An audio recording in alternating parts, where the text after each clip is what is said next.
Hey, what's up? Welcome to Free Advice Friday. Looking forward to spending some time with you guys again for another hour, hanging out, answering your voiceover business and marketing questions as we do during the Free Advice Friday live stream. So I always like to have something to talk about when we're getting started, just to give people a chance to join in and get your questions and all of that sort of stuff. And I've been thinking about this a lot because it's come up a couple of times in the last couple of weeks in some coaching sessions that I've done.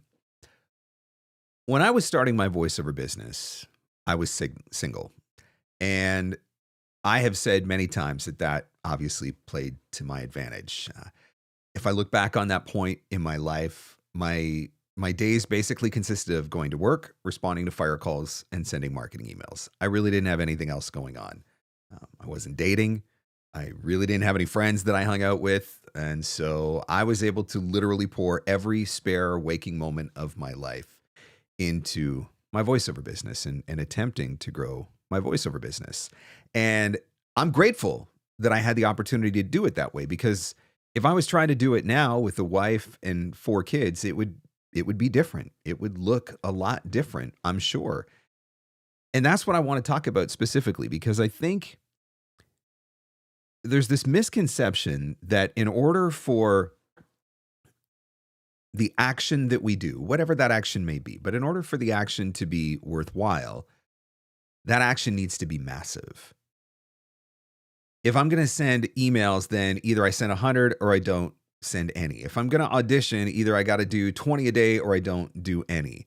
If I'm going to post on social media, then either I got to post a reel every day or it's not worth it at all. And I'm not saying there's anything necessarily wrong with that.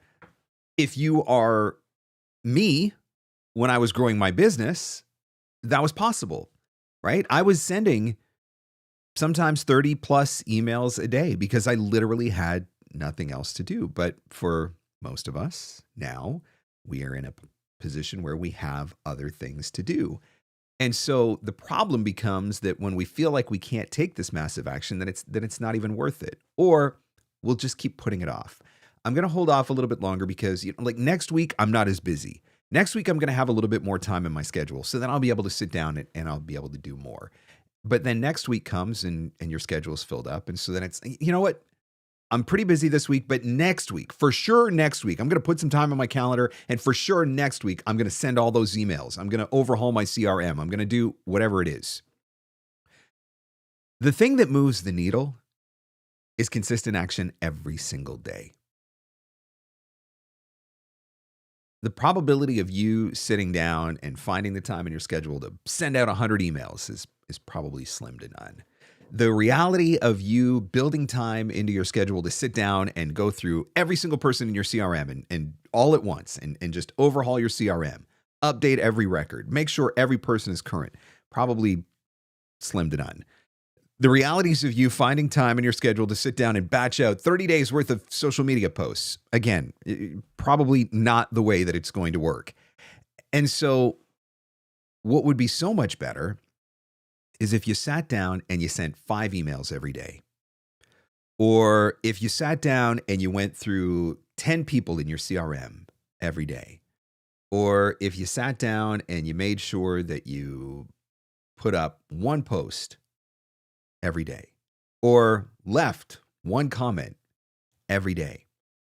It's showing up consistently and taking action consistently.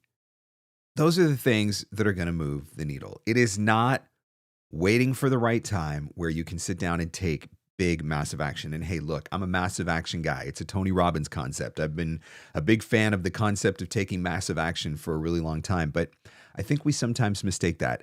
It doesn't mean necessarily that you have to take massive action all at once. All or nothing.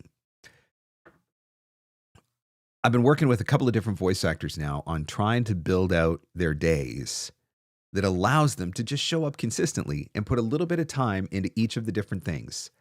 I'm going to send a couple of emails. I'm going to spend a little bit of time on LinkedIn, dropping a couple of comments. I'm going to put a little bit of effort into showing up on one of my social media platforms every day and just building the habit of consistency. Start by building the habit of consistency. That is the thing that is going to move the needle forward.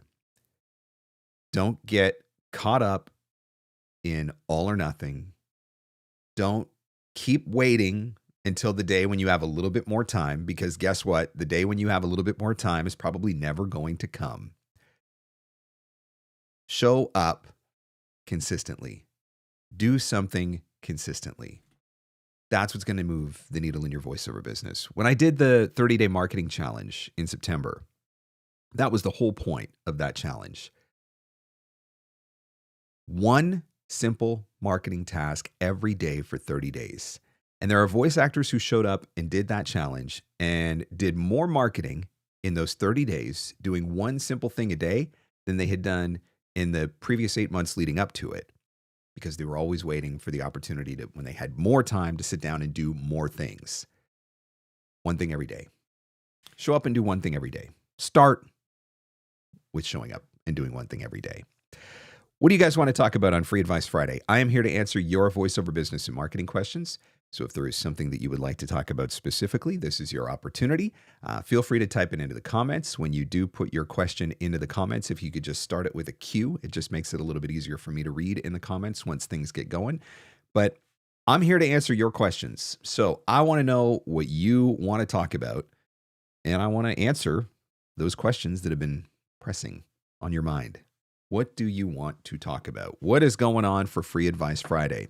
Patricia says, massive action sounds like an action figure guy. New to the Marvel Universe. Massive action. Yes. It does kind of sound like that, actually.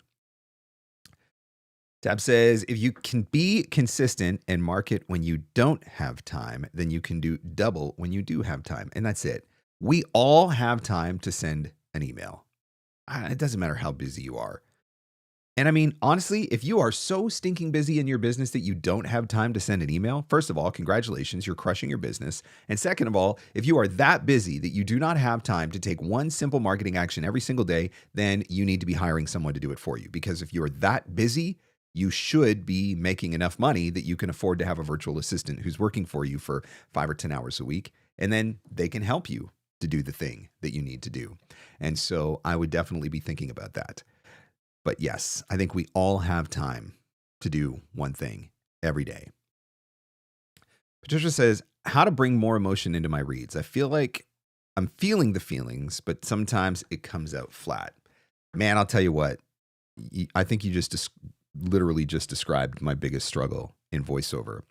And one of the things that I have been trying to do, and maybe this isn't specifically the emotion, although I think to a degree it ties into the emotion, but I've been doing a lot more leading in. So coming into the script, I'm trying to figure out what the story is. So for example, I had one the other day where the specs called for a little bit of swagger. And typically speaking, I'm not somebody with a great deal of swagger. And so I was trying to lead in to that conversation to set me up to a position where I'm bringing a little bit of swagger to it. One of the things that I've been working on with Brad Highland, which has also been really helpful, is just getting a little bit more physical. I stand in the booth with my hands in my pockets, not going to lie. I'm not a real, I'm not that guy, really. If you've watched me on the podcast, you probably wondered, like, does he ever move his arms? Basically, yes, just to write down notes while I'm having a conversation.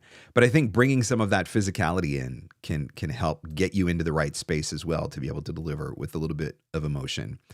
I don't think Cameron's watching yet, so I can say this and get away with it. But something that has been suggested to me in the past, which I have not done, but I know other people who have done with success, is improv.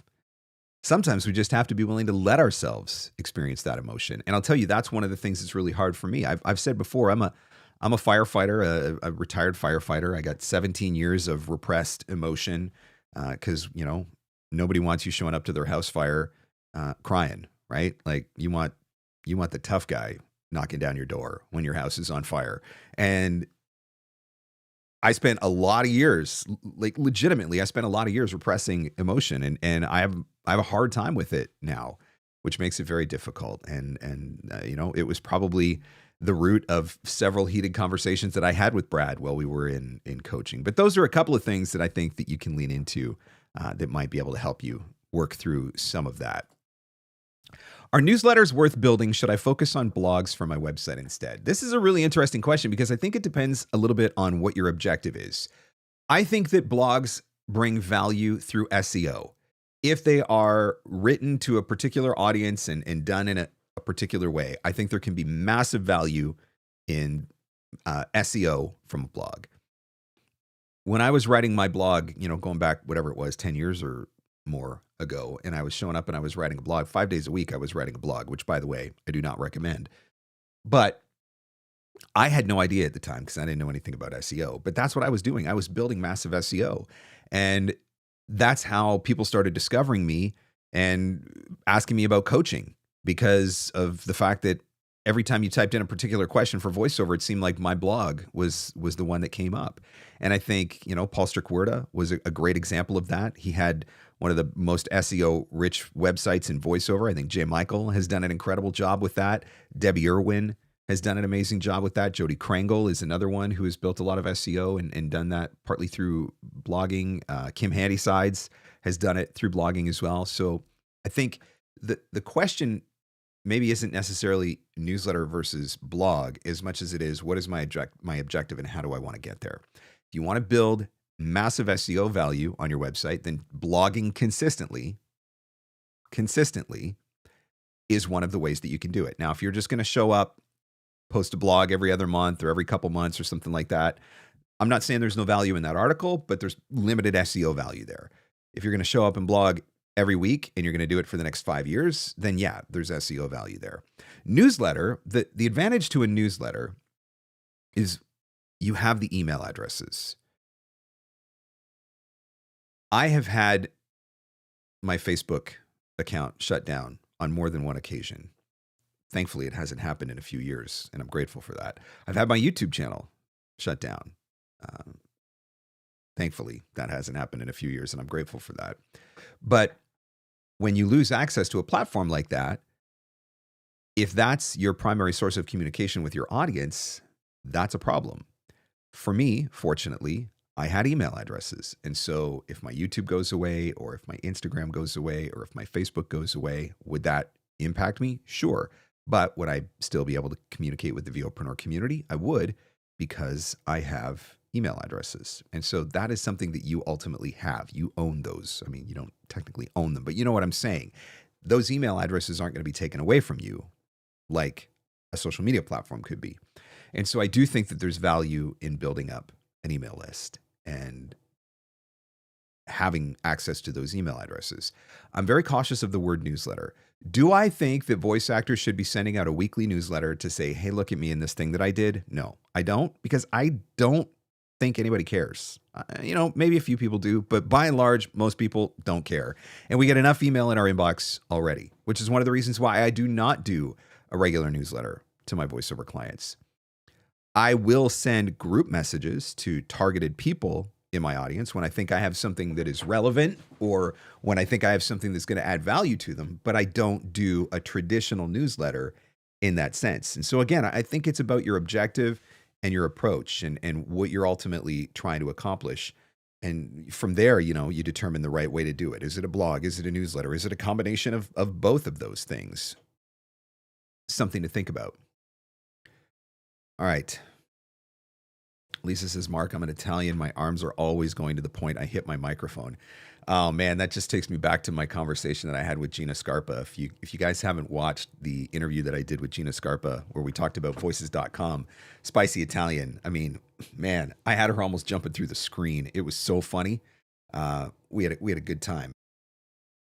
But yeah, that definitely, there was definitely some Italian animation in that conversation. Talladega Nights. What do I do with my hands? I mean, that's it, right? I don't know. I've gotten better at it, though. I'm trying to get a little bit better at moving around, moving my shoulders. Apparently, I never move my shoulders. I didn't know this. Brad told me this. He made me do sessions on camera, which my booth was not specifically set up for that. But he's like, you have to figure it out. So I did. And that was one of the comments. He's like, dude, you don't move. Like your shoulders don't even move. What are you doing? How do you get into it if you're not even moving? And so that is definitely one of the things that I've been working on trying to improve. Again, if you have a question that you would like to ask for Free Advice Friday, please, by all means, type your question into the comments. Anything you want to talk about, voiceover-wise, business and marketing related, that's what I'm here for. Happy to answer as many questions as I can for the next little bit here, so don't be shy. Just put a Q beside it if you are typing it into the comments, and that way it makes it a little bit easier for me to see. Pops out a little bit easier in the comments. Guys, did you catch the latest episode of the podcast with Joe Cipriano? If you have not caught the latest episode with Joe Cipriano, here's a little taste for you. So I was a very much, a Mr. Mom kind of dad. How much is mindset and attitude a factor in all of this? It was the 50th anniversary of our first date. Doesn't really matter what level of the game you are at. If you want to get to the top of the mountain and stay at the top of the mountain, you hustle. It sounds great to do your sessions from home or to do them from wherever you are, even on vacation. I somersaulted all the way down the mountain. I landed splat at the bottom of the mountain. They drew a chocolate outline around my career. You almost blew it with your wife-to-be. You almost blew it with your wife-to-be. When my wife saw that teaser video, she's like, what did you say? What story did you tell? So she was all curious. I was like, hey, if you want to know, you're going to have to watch the episode. So if you want to watch it, it is here on the YouTube channel. Absolutely brilliant conversation with Joe Cipriano. I had so much fun having the opportunity to talk to him and getting some wisdom and some advice from him and not just talking about the same old things that Joe normally talks about or that you would expect Joe to talk about, because I felt like he had a lot to offer in a lot of different areas. So definitely one that you want to catch. Of course, audio version available wherever fine podcasts are given away for free. It's on Spotify, it's on Apple Podcast, all those places. But also, again, if you want to watch the video version, it is here on the YouTube channel. Tab says, my booth is really tough for me to move around. It often makes noise when I do. You know what? When I custom built my booth, it's basically a 6x6 booth. It's got one slight angled wall in it, which takes a little bit, but it's basically a 6x6 booth. And I thought that was going to be plenty big enough.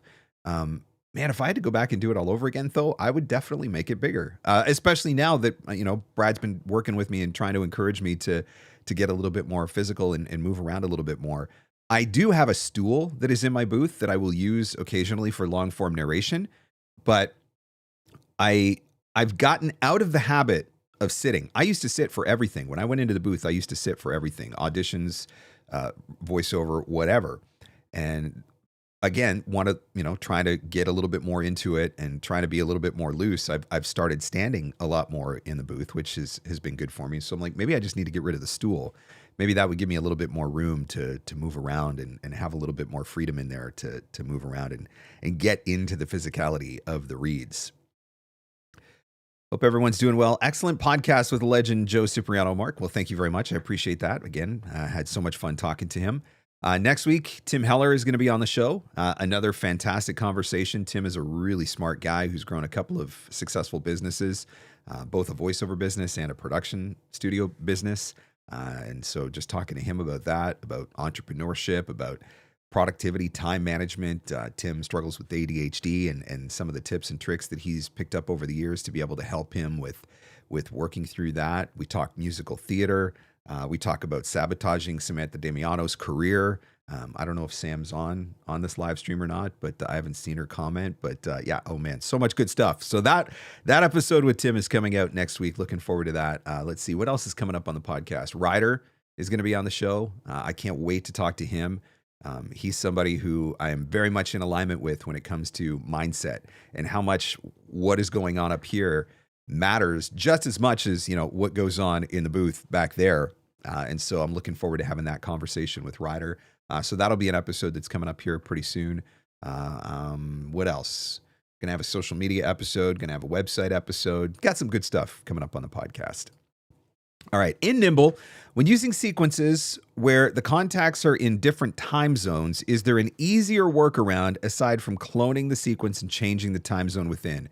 That is a really great question, and it's something that we do need to pay attention to. I don't know that there is an easier way to do it at this point. My workaround is most of my sequences right now are primarily targeted in North America, primarily targeted in Canada and the US, where, the biggest gap is 3 hours, right? So I'm just making sure that I'm trying to be respectful of that. So it might arrive at, 1 o'clock Eastern but in 10 a.m. Pacific, which is fine, right? That works. Would I throw somebody in there who is in the Middle East and that email is going to land in their inbox in the middle of the night? No, I wouldn't. And so that's where you might want to consider breaking up geographically, right? So if you're doing targeted marketing within North America, you got a 3-hour time zone difference. I think you can work with that. Maybe if you're going overseas and you're working in Europe, again, from one end of Europe to the other, depending on where you're marketing, you figure out where roughly is the middle and what time would I want to have it send. It's a really good question to ask, though, because you do not want to be the person that is pinging people at 2:00 in the morning or 7:00 at night or whatever.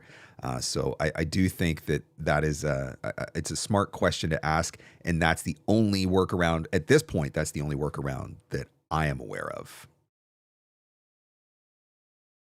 All right, let's see. Need to post that teaser in your shorts and link it back to the podcast. Yeah, I've posted the teaser. I made a different version of that teaser and posted in a couple other places. I guess I didn't post it in my shorts. You're right, though. I posted on Instagram and Facebook and a couple of places, but I need to make a version and post it in the shorts. All right, let's see. The outside of your booth is 6x6. We're in the process of building a new booth for me. We were thinking 4x4. Is that a bad idea? I think it's small. 4x4, I think is small. So I'll tell you what I did. And this is the way that you could work around that. I actually taped it out on the floor. So I took painter's tape. Keep in mind, when I was building my studio, like the whole office and everything, I was building from scratch. It was concrete floors. It was cinder block walls. There was nothing.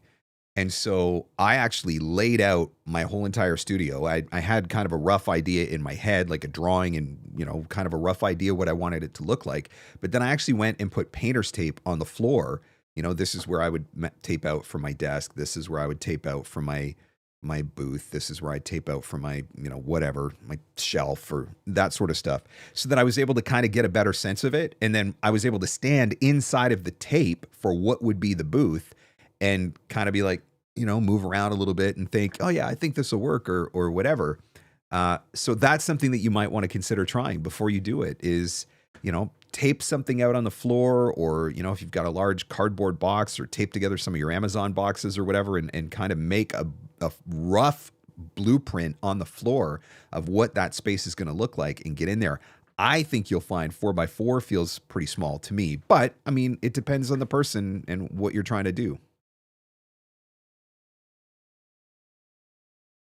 Could you share more about the recent SOVA Stats voiceover event from last week? I got invited by Rudy Gaskins to sit on a panel. I was not able to attend the event itself. Rudy reached out to me. I don't even think it was 2 weeks before the actual event, and asked me if I wanted to join. It was a really interesting conversation. It was a fascinating panel. It really was. When Rudy first reached out and asked me about it, I'm not going to lie, I wasn't so sure that I wanted to do it. I mean, it's an awkward conversation to have, right? Hey, you've been at the top and fell down to the bottom again and, worked your way back up. And it's like, nobody wants to admit that. But what a refreshing conversation with some people that I really, really admire and respect.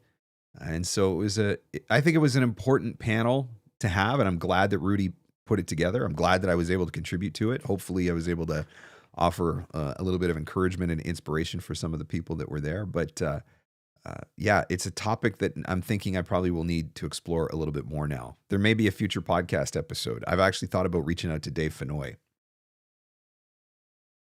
seeing if Dave wants to come on the podcast and share a little bit more of his story. Are you going to be doing another 30-day challenge again anytime soon? Maybe for beginners who are just gathering their contacts. Hey, Lisa, thanks for that question. I'll tell you what, I loved doing the 30-day marketing challenge. I love doing it for the people who were participating, and I love doing it for myself as well, because I was participating right alongside of everybody else. And so, there's a level of accountability that comes with that. I can't not show up because I'm the guy that's doing it. But it was hard. It was hard to come up with 30 days of unique challenges. And then when I got the idea after that to do the final 90 challenge, which was the Q4 challenge, that was was one of the dumbest ideas I think I've ever had. 90 days of marketing challenges and trying to make all of those challenges unique. 90 days of having to write emails, write community posts, like do all of those things. And so it was a lot harder and a lot more time consuming than I had originally expected or anticipated. So at this point, I do not have another 30-day challenge on my radar, but I am a lot better positioned for it now if I decide to do it again, because I have everything that I built from that original 30-day challenge and from the final 90 challenge as well. So I never say never. Never say never. That's what I will say. Let's see. How's the Voice 123 front going? My apologies if you may have talked about this already. I'm ramping up my free profile so I can be ready for an actual membership. I don't have a lot of faith in it. Not at the level that I'm at. If I were going to go back and do it again, I would definitely sign up at the 2200. I think it feels to me like that's where you have to be. It feels to me like you have to be at 2200 to make any money. I talked to somebody else again today who's at 888. Very similar experience to what I'm having right now. So I think that's the one thing I would do differently. Having Dave Fenoy on your show would be amazing. I'm sure he'd have some amazing information to share. Yeah, he's. I think he's probably somebody that I'm going to reach out to for the show in the next, maybe one of my Q1 episodes. I got a couple more spots to fill as I'm mapping out my Q1 episodes, and that might be one of them. And totally because of the amazing information and stories that he shared in that session that we did at That's Voiceover. I've had a lot of luck marketing to local production companies after I met a founder at the restaurant I work at. I emailed him next day. He called me, then emailed me to 20 leads in town, an idea for others. I think we often overlook the power of local marketing. There's this feeling that the voiceover work is out there. And I think maybe especially if you're in a small town, it feels that way. I get it. I mean, there's like 6 businesses in my town. I live in a very small town. But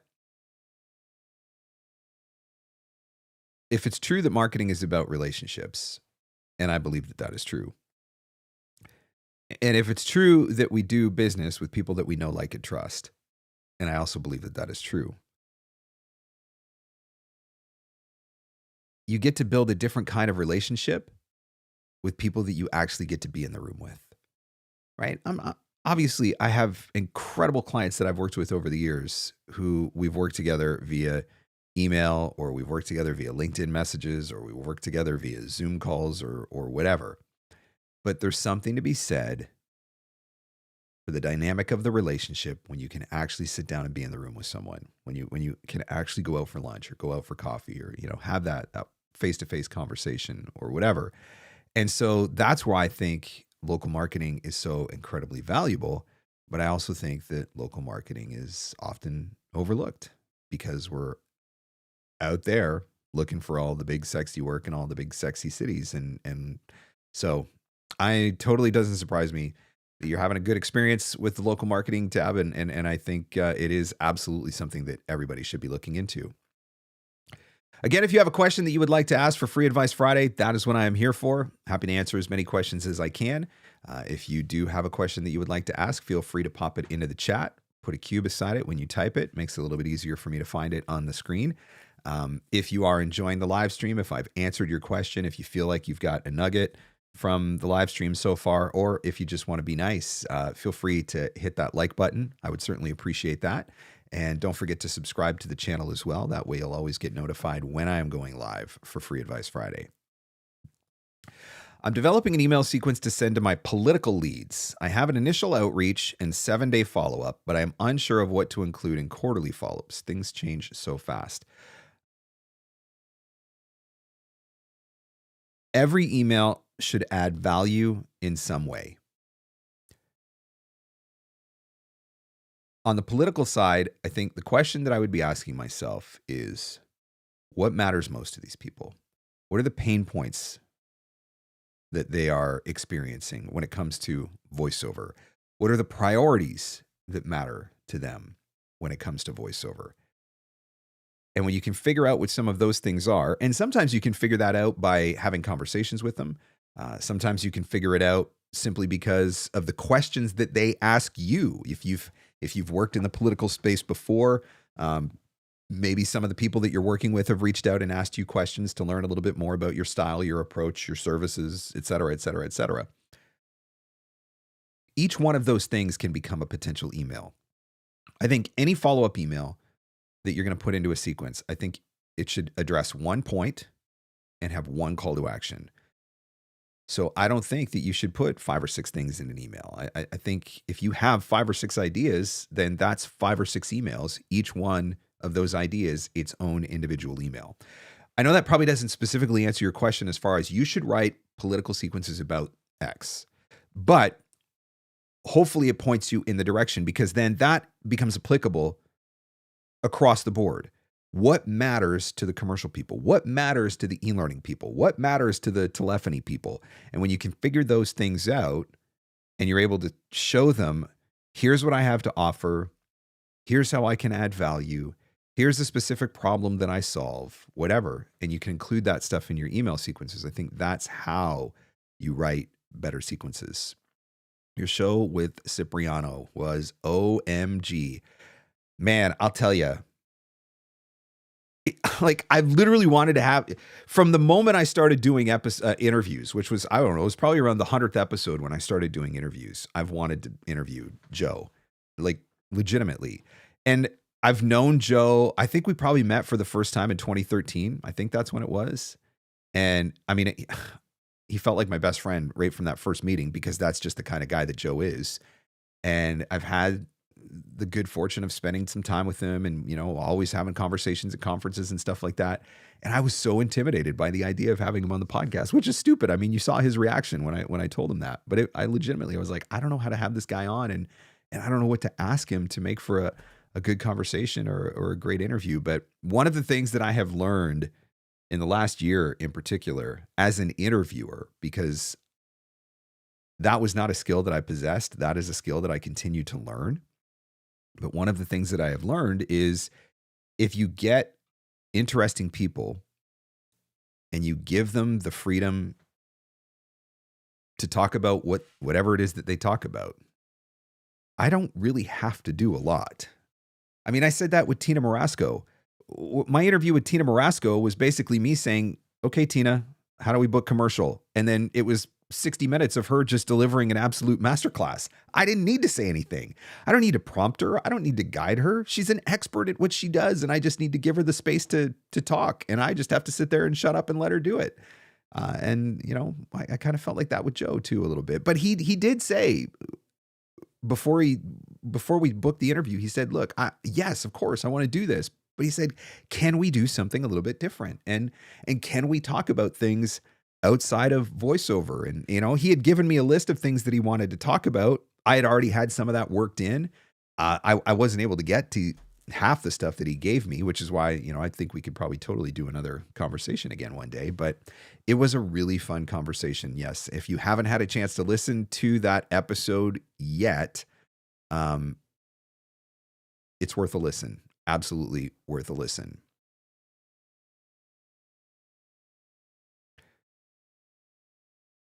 What would you recommend we focus on for the first quarter in 2026? I think the answer to that question is probably going to be a little bit different for everybody, because I think it depends on what your goals and what your priorities are. I'm working on a new commercial demo. JMC sent me scripts a couple days ago, looked over those scripts, gave him a couple of notes. He sent me some scripts back, some refreshed scripts back just before I came on for Free Advice Friday. So I haven't had a chance to look at them yet. We record that demo in 2 weeks, I think. And then once that demo drops, that is going to be my Q1 priority is 100% just that demo. It's that demo. It's get some agents, get it in front of all of my commercial people, find a bunch more new commercial people to get it in front of. And so that is my priority, and that everything will be filtered through that lens. What is your big goal for the year? I think that's one of the questions that you can ask yourself. So my big goal is to book TV narration. That is my ultimate dream goal.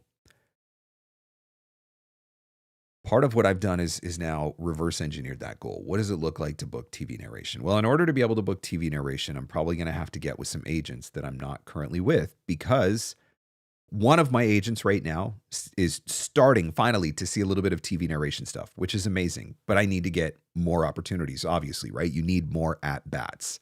Okay, so I need more at bats for TV narration, which means I need to find some agents in the TV narration space that I can get with. Okay, good. Most agents are not going to sign you based on your TV narration demo. They're going to sign you based on your commercial demo. Okay, my commercial demo is old and I'm not excited about it anymore. So time to do a new commercial demo.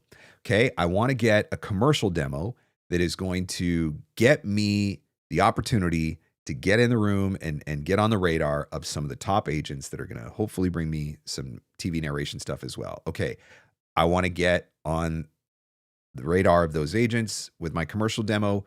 I'm going to do a JMC demo because it's, he's the best, right? And so this whole thing has been reverse engineering that big goal. So I'm working on a commercial demo. I started working with Brad Hyland to coach for commercials so that I was ready to do a JMC commercial demo, because I believe that a JMC commercial demo gets me a better shot at getting some of the agents that I want to get in with. And those agents that I want to get in with, if I can get in with them, is going to give me a better shot at getting TV narration. So you see, the whole thing ties together. So it's all been reverse engineered. And so I think that's one of the things that I would be looking at as well, is what is my big goal for the year and how do I reverse engineer that goal into what do I need to do this quarter? What do I need to do this month? What do I need to do this week? What do I need to do today? And then you start to put the pieces of the puzzle together. Let's see.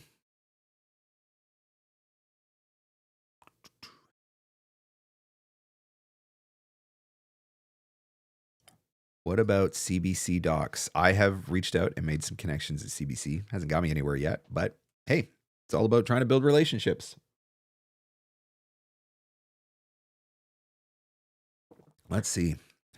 Did you mention the Clever Fox Planner in one of your podcasts? If so, what has been your most favorite features of this planner? Yeah, I was a huge Clever Fox guy for a number of years. I love the Clever Fox Planner. I have heartily and happily endorsed the Clever Fox Planner. A couple years ago, my wife gifted me the Full Focus Planner, which Michael Hyatt is the guy behind the Full Focus Planner. And Michael Hyatt's somebody that I've been following on social media since the day I got on social media. And so the last couple of years, I've been using that Full Focus Planner, but I love the Clever Fox Planner. My wife still uses the Clever Fox Planner. I just bought, my oldest daughter is all about planners. And so for Christmas, she got her very first Clever Fox Planner, which she was initially a little bit overwhelmed by, but now she's getting into it and she's really starting to enjoy it. The biggest thing for me, I think, is just having everything in front of me and having everything in front of me offline. I hate technology. I don't hate technology. I hate being on technology 24/7. And I literally feel like my whole entire life is run through technology, to the point like literally Siri runs my house. So being able to get offline has been really nice. Writing my goals down on a piece of paper with an actual pen and being able to clear my thoughts at the end of the day and make notes at the end of the day, but having that accountability of tracking everything daily. This is what I'm working towards. It's what we just talked about, right? Taking your goals for the year, breaking it down. What do I need to do this quarter? What do I need to do this month? What do I need to do this week? What does that look like today? It's being able to reverse engineer all that stuff, but then write it all down so it's in front of you and you have something that you can look at, something that you can measure, something that you can hold yourself accountable to. And Clever Fox, I used that thing for so many years and hooked a lot of voice actors on it. Because it gave me that ability to do all of those things. I'm really bad about having 12 notebooks that all have different info and none of them are specific to anything, regardless of my intentions. Does anyone else deal with this? Yes, I used to deal with this. I literally just finished saying how I hate the fact that every aspect of my life is online.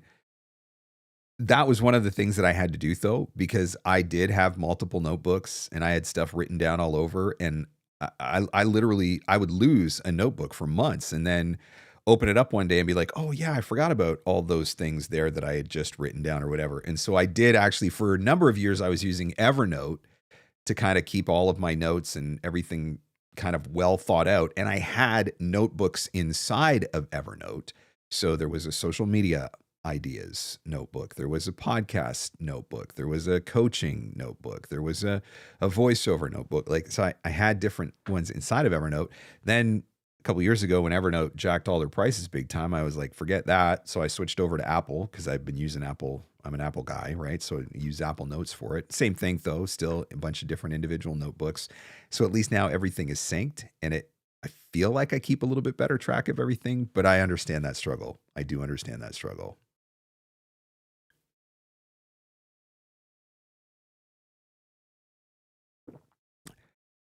What else do you guys want to talk about? What else can I help you with for Free Advice Friday?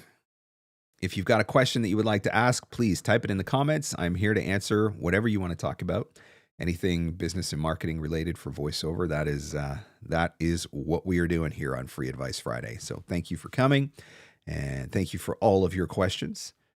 Let's see what's going on in the chat here. Derek says, I enjoyed the new Workflowy app. It doesn't have to be online, but it can connect so that you can also open it on your computer. I like digital because I like sorting my thoughts and writing them down. And that's the thing. There's so much value when things are digital. Like I can search so much easier, which makes my life so much easier, right? When you've written something down in a notebook and you have a stack of 12 notebooks and you're like, look, literally, this is my desk right now. There's 2 different notebooks that are right here on my desk.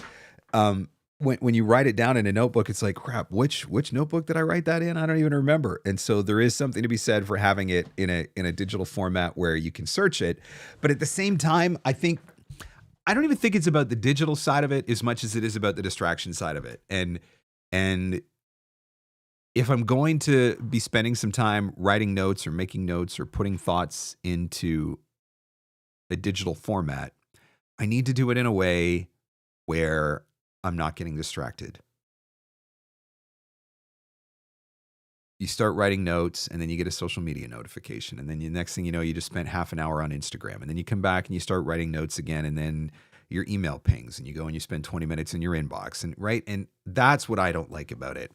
And so that's where I think there's something to be said for having the disconnection of analog for something like that, where I can just write my thoughts. My phone's not even in the same room as me. I'm not worried about notifications and things popping up on my screen and pulling my attention away. I can just focus in on the thing that I'm doing. And that's why I like analog. Would you recommend a V123 profile optimizer? Yes, 100% without question. Catherine and Natasha, the V123 pros, they teach a class on Voice 123 profile optimization. Nikki Schwartz runs the V123 profile optimizing, profileoptimizer.com, or I forget what the exact address is. But anyway, both of those, Nikki's and the V123 pros, both of them are absolutely brilliant and absolutely necessary. Voice 123 will not work for you the way that you want it to if you do not have your profile optimized. Now, that does not mean that once your profile is optimized, all your problems are solved. It just means that is a big part of the puzzle in finding success on Voice 123 is having your profile optimized. And so, yes, I do think something like that is worth it. Now, I ultimately hired somebody else to do it for me just because I didn't have the time. I didn't have the expertise. I didn't have the energy. I didn't have the desire. So it was nice to be able to outsource it. And so that's an option too. But yes, absolutely. I do think the V123 profile optimizer, totally worth it.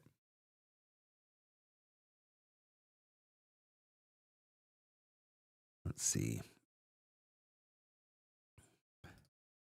Outside of local and semi-warm leads, how do you keep your marketing emails super concise to cold leads? I want to include a hook, a lead magnet, an offer, and then I need to add my demos too. I think what you just described to me is probably actually 2 or 3 emails. I don't think that you need to have a lead magnet inside of that initial email. I think that's something that could be included in your follow-up. In fact, that is how my follow-up sequence ends. So if somebody gets to the end of my follow-up sequence, the last email offers them a free download with some tips. And so I don't think you have to put everything in the first email. I think that's really important. I think the goal of the first email is to get them to listen to the demos. If you can get them to listen to the demos and the demos are good, then your foot is already in the door at that point. So if you throw too much stuff into that initial email and it becomes a distraction, all these different things pulling for their attention, it can be overwhelming and they won't actually get there. So that first email, the reason or the way that you keep it concise is because the priority of that email is to get them to listen to the demos.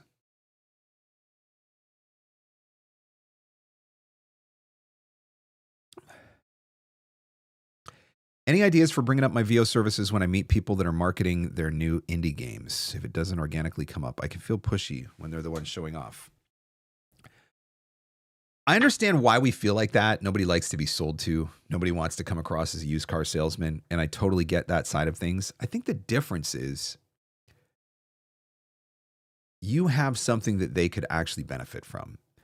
So my inbox is absolutely inundated every day with a crap ton of emails from people that are selling me a crap ton of services that have absolutely no relevance to me and what I do whatsoever.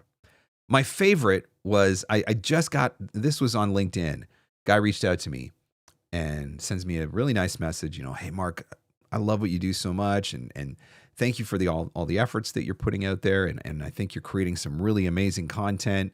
And, I'm just wondering, because you have so much to offer, have you ever thought about creating a podcast? And I'm like, are you freaking kidding me right now? You just finished telling me that you love my work and that you love all the things that I've done. I'm 328 episodes into a podcast. Like, it's pretty hard to miss that I have a podcast. And so then I'm instantly like, okay, now I'm annoyed. I want nothing to do with this person because you just completely wasted my time. That's bad marketing. When you're a voice actor who does voiceover for video games and you're getting connected to video game developers who are producing video games, you have something specific that you can offer them that they can benefit from. And so it is different, I think. Now, do I want to come right out of the gate and hard sell them? No, not specifically. But is there anything wrong with, hey, I'm just curious, when you're getting ready to work on your next game, or if there's going to be an update to this game, what kind of process do you use for your casting? Do you keep a roster of voice actors handy? There's nothing wrong with asking a question like that. Maybe they're going to reply and say, well, stop, don't sell me your voiceover services. Or maybe they're going to reply and say, as a matter of fact, we are going to be doing some casting for the next game. And here's a link that you can go to send us your stuff, right? You don't know if you don't ask the question. And as has been said many times in the past, I say it, I know other people who say it, they're already not hiring you at this point, so you really have nothing to lose. Nothing to lose by asking the question.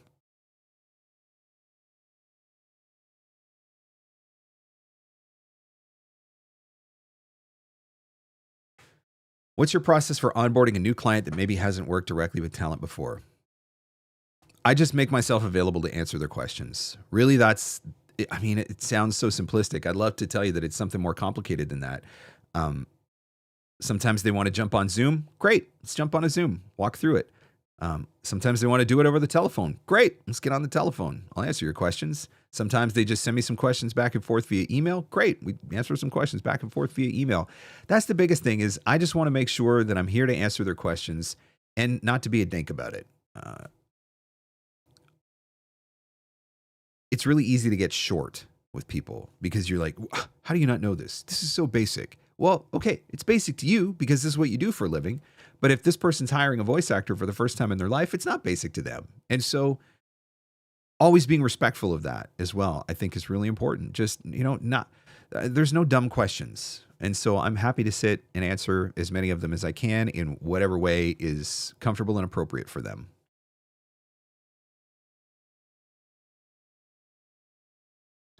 What else, guys? What other questions can I answer for you? If you've got another question you would like to ask and get answered, by all means, feel free to type it in the comments. Let's see what's going on next Friday. My schedule is looking good for next Friday. So there is a high probability that there will be a free advice Friday next week. Still got time for a couple more questions. 1:50 Eastern.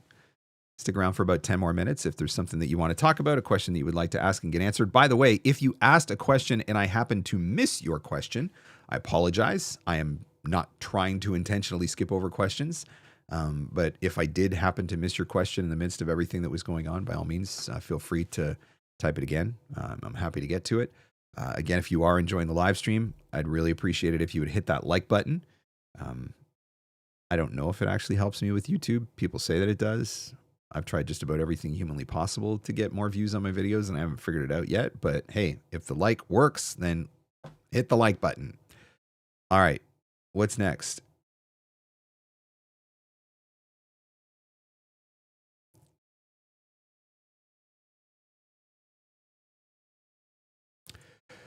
I had a job this past week, and there were a lot of feedback revisions because they really didn't give me a lot of info on style, except for here's a scratch track. How can I avoid this? Directed session. Directed session. One of the things that I've done in the past is when I don't have a lot of information coming in, the client hasn't provided me with a ton, I will record a clip, right? I may record 30 seconds or 45 seconds and just say, hey, before I go ahead and do the whole entire thing, and this is if they don't want to do a directed session or they aren't available for a directed session, I'll record that clip and then I will send it to them and just say, hey, before I go and record the whole thing, here's a quick sample. I think this is what you're looking for. If you have any thoughts, any feedback, any notes, whatever, let me know. And then I can implement that before I go ahead with the full recording. So that's one of the things that I do.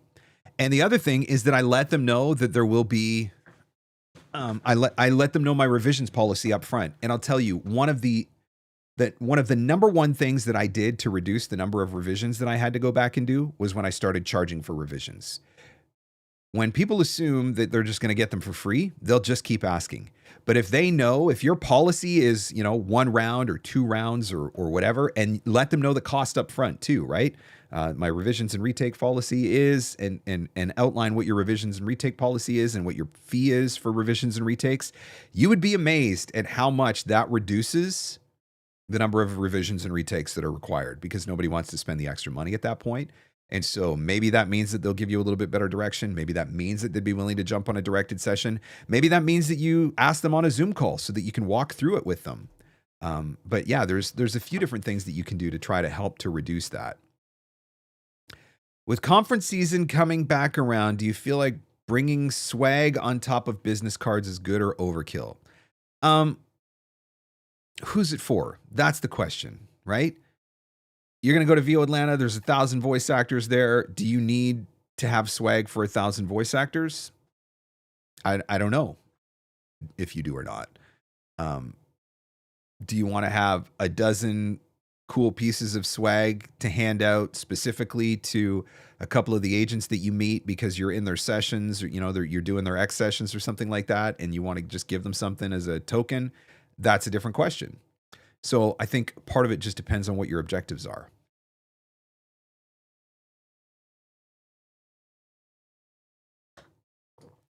To use or not to use the DBX 286s, I'm working out of my closet, not a formal booth. Lenny B said my sound is good.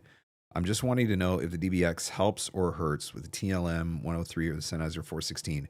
Honestly, not a tech expert at all. So I stay in my lane. What I would say is have an engineer, at least one, ideally 2, even better if you can get 3, listen to your sound and give you feedback. Actual engineers. I did not want to fart around with it. I did not want to try to second guess it. So when I originally built the studio, Uncle Roy built my studio with me. Like, he walked through the process with me and then gave me the settings and everything that I needed to make sure that my sound was on point. I also went through, at the time, World Voices offered a studio approval process, and I went through the World Voices studio approval process. I don't think that studio approval process means anything to anybody in the production industry. I really don't. And I don't even know if Volvo still offers it or not. What it meant for me was I had experts, sound engineers, audio engineers, listen to my studio and say it's good enough. And so now I don't have to sweat it anymore. So I think, I mean, at the end of the day, we're selling our sound, right? It is absolutely worth the investment to have a George Whittam or a Tim Tippett's or Dan Friedman or Uncle Roy or whoever. It is absolutely worth the money that you will spend to have at least one outside engineer listen to your sound and tell you you're good, or we need to tweak this, or let's fix this, or let's add this, take that, whatever. We do still offer it. There you go. So Liz says that Volvo does still offer the studio approval. Do you have to be a member to get the studio approval, Liz, or is it open to anybody that wants to get it? Just curious, because honestly, it's worth it. For the nominal fee that they charged for it, to know that my sound was good and that I didn't have to think about it anymore, like that, the amount of stress relief that brought about in my life at the time that I did it, it was absolutely worth it.